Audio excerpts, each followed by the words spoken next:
pretty good start, the first touchdown drive, and then the turnover, and then things kind of didn't go well the rest of the first half. What did you guys think happened in that stretch? I think we just got out physical. I feel like they were just. I know we started fast, but I feel like we just got to continue to maintain that intensity throughout the game, and I feel like that's kind of what we lost, especially when we had adverse situations like turnover, off Keith's pick and stuff like that. So I feel like we just got to go back to square one and go back to the fundamentals of winning the moments of the game. So. Yeah, I agree with Leif. I feel like we lost that moment of the game. I don't think we handled adversity well during that phase of the game right there. So anytime you guys have gone into a virtual environment and have fallen short, obviously, what is the biggest thing you kind of learned from each of these last two road experiences, knowing that you guys have been undefeated at home, but so far haven't been able to put the same success on the road? No, I feel like it's just more of us. It's not really the environment or Cincinnati or anybody opponent that we play. I feel like we just lack some details in the game, and I feel like that's kind of what lost us the game. And so it goes back to doing what we do, and it's what we're about as a football team. Is there something road related? Because the Texas games, you guys thought that maybe you got out physical a little bit in those games as well, or is it time change or just something other than that? I don't think it has nothing to do with the time change. I think we just didn't come out here and play our brand of football. They ran the ball a lot.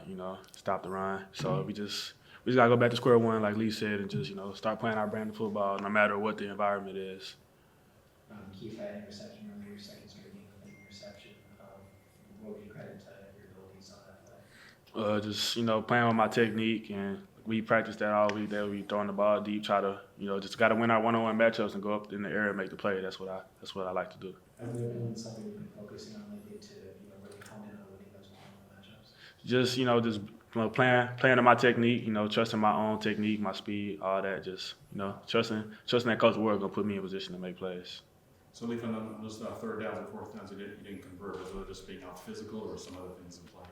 No, I feel like it was just some of the scheme stuff that we were doing. We were hat for hat, but they just had one extra fitter in the box. They're with the 3-3-5. They're automatically going to have somebody else join in from somewhere else on the field. So I feel like we just got out schemed, and then when it came down to it, the 4th and 1, all we needed is a yard, and we didn't do our job as an offensive line to give the running back space to run for just a yard. So I feel like that kind of falls onto us too. Leif, what's your take on how Jeff played, obviously being on the road, being his first starter in this program, obviously the journeyman, how things been? What's just your take on how he played? I think he did good. I mean, we had just one turnover, I think, and I think he played confident. I trusted him just as much as I do Sam. So I feel like regardless of who we put back there from the quarterback standpoint, they're going to ball out, and I feel like that's what Jeff did. He made plays when we needed to, and he stepped up when we needed to, for sure. You guys see a lot of 3-3-5 defenses? In this conference, yes, but like with how this year is going, some teams kind of jump out of it.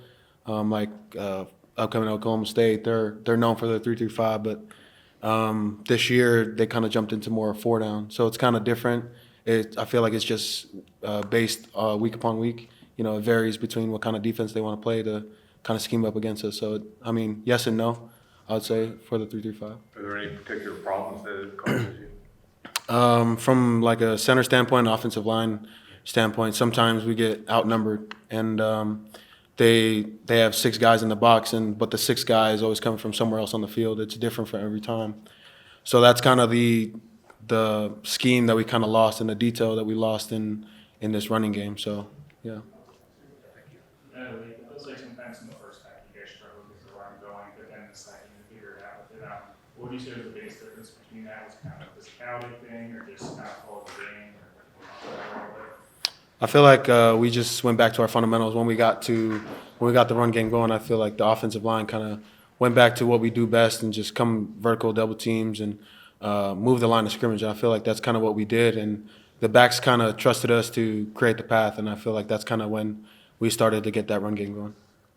Keith, you guys were able to shut them out in the second half. What were some of maybe the lessons or what are the keys to that you can take forward going forward down the stretch games? We could learn just to continue to trust the cause, trust the play calls. Don't try to you know, be a superhero and nothing. Just everybody do their 111th, and you know, the defense, it speaks for itself. One more, then they gotta go. Anybody? Thanks, guys. Thank you. Appreciate y'all.